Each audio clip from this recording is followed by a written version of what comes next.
రైతు సమితి కూడా మా కృషి, మా సంకల్పం, మా పోరాటం, మా ఆలోచన అంతా కూడా ఎప్పుడు కూడా ఈ రాష్ట్రంలో 60-65% మంది ప్రజలు ప్రత్యక్షంగా పరోక్షంగా ఆధారపడే వ్యవసాయం బాగుండాలి, వ్యవసాయదారులు బాగుండాలి, రైతు బాగుంటేనే రాష్ట్రం బాగుంటది, ఎద్దేడ్చిన వ్యవసాయం బాగుపడది అనే మాట, రైతేడ్చిన రాజ్యం బాగుండదు అనే మాట ఏదైతే పెద్దలు చెప్పినారో దానికి అనుగుణంగానే మా ఆవేదన అంతా కూడా. ఇవాళ ఎలక్షన్లు ఏమీ లేవు, ఇవాళ తక్షణం అధికారంలోకి రావడానికి ఇదేమీ రాజకీయమైన ప్రయత్నం కానే కాదు. కేవలం ఈ రాష్ట్ర ప్రభుత్వం ఏదైతే కొన్ని తప్పుడు నిర్ణయాలు, అదే మాదిరిగా కొన్ని ఇస్తానన్న హామీలు అమలు చేయకపోవడం వల్ల ఇవాళ రాష్ట్రంలో ఉండే రైతు సోదరులు ఏదైతే నిరాశతో, నిస్పృహతో, చివరికి బలవంతపు చావులకు, అంటే ఒక రకంగా చెప్పాలంటే ఇవి ప్రభుత్వ హత్యలు, వాటికి పాల్పడే ఒక దుస్థితి వచ్చిందో, ఎందుకు వచ్చింది, ఏం జరిగింది సంవత్సర కాలంలో, ఏం చేస్తే బాగుంటది అని నిర్మాణాత్మకంగా ఒక ప్రతిపక్షంగా, ప్రధాన ప్రతిపక్షంగా ఒక ఆలోచన చేసి పార్టీ పెద్దలు, మా పార్టీ అధ్యక్షులు, తెలంగాణ తొలి ముఖ్యమంత్రి కేసీఆర్ గారి ఆదేశం మేరకు, తాను స్వయాన రైతు కేసీఆర్ గారు, ఆయనకుండే ఆవేదన రైతు పట్ల, ఆయన గుండెల్లో ఉండే ఆర్తి బహుశా ఈ రాష్ట్ర పాలకులకు ఇప్పుడు లేదు. అందుకే కేసీఆర్ గారు ఆదేశిస్తే వారి ఆదేశానికి అనుగుణంగా ఈ కమిటీని ఏర్పాటు చేయడం జరిగింది. ఈ కమిటీ నిరంజన్ రెడ్డి గారి నేతృత్వంలో రాష్ట్రమంతటా కూడా విస్తృతంగా రాబోయే నెల రోజుల పాటు పర్యటిస్తుంది. ఈ నెల రోజుల్లో రైతు సంఘాలు, రైతులు, వివిధ సమూహాలతో ఎక్కడికక్కడ మరి కలుస్తుంది. కమిటీ యొక్క నిజంగా వారి కమిట్మెంట్ కు నేను ధన్యవాదాలు కూడా తెలియజేస్తా ఉన్నా. ఎందుకంటే మా జోగురామన్న గారు వెంటనే స్పందించి అన్నారు, అన్న అక్షర క్రమంలో మేమే ముందున్నాం ఆదిలాబాదు, మా దగ్గర నుంచే పని మొదలు పెడదాం, మీరు రండి,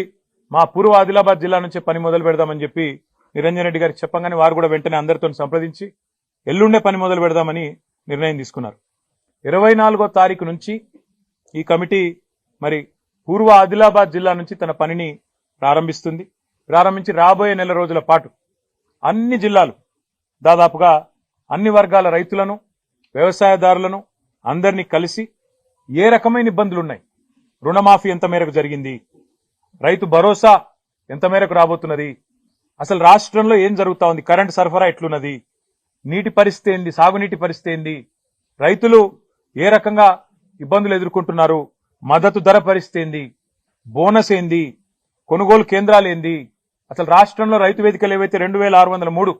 ఆనాడు కేసీఆర్ గారి నాయకత్వంలో కట్టుకున్నామో ఆశించిన ప్రయోజనం గాని, ఉద్దేశించిన లక్ష్యం గాని నెరవేరుతున్నదా, వాటి వల్ల ఏం జరుగుతున్నది, ఇవన్నీ కూడా అన్ని జిల్లాల్లో పర్యటించి ఎక్కడికక్కడ రైతాంగంతో మాట్లాడి వారిలో భరోసాను కూడా నింపడానికి. ఈ ఉద్దేశం ఏంటంటే రైతులు ఇవాళ నిస్పృహలో 400 మంది పైగా ఎవరైతే బలవన్మరణానికి పాల్పడ్డారో, ఆత్మహత్యకు పాల్పడ్డారో వారి కుటుంబాలు మాత్రమే కాదు మిగతా కుటుంబాల్లో కూడా. ఎందుకంటే మొన్న ఒక హృదయ విదారకమైన దీనికి ప్రేరణ, నిజానికి ఈ కమిటీ వేయాలన్న ఆలోచనకు ప్రేరణ ఏంది అంటే, మొన్న ఆదిలాబాద్ పట్టణంలో ఒక బ్యాంకు బ్రాంచ్ లో ఒక రైతు తన రుణమాఫీ కోసం ప్రయత్నం చేసి విసిగి వేసారిపోయి ఆఖరికి బేజారైపోయి అక్కడనే ఎండ్రిని దాగి, పురుగుల మందు దాగి బ్యాంకు ఆవరణలోనే ఆత్మహత్య చేసుకున్నాడు. అక్కడనే కుప్పగులి చచ్చిపోయింది. ఆ పరిస్థితి చూసిన తర్వాత మనిషి అన్నవాడు, ఎవరైనా మనసున్నవాడు కదలక తప్పది, బాధపడక తప్పది. అందుకే ఈ వ్యవసాయ కమిషన్ కు, వ్యవసాయ శాఖ మంత్రి గారికి, రాష్ట్ర ప్రభుత్వానికి,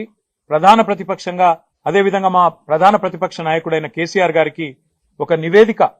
అందజేసి రాష్ట్ర ప్రభుత్వానికి కూడా క్రియాశీలంగా, నిర్మాణాత్మకంగా ఒక మంచి ఆలోచనతో, మాకేమి రాజకీయపరమైన ఎజెండా లేదు ఇందులో, ఒక మంచి ఆలోచన,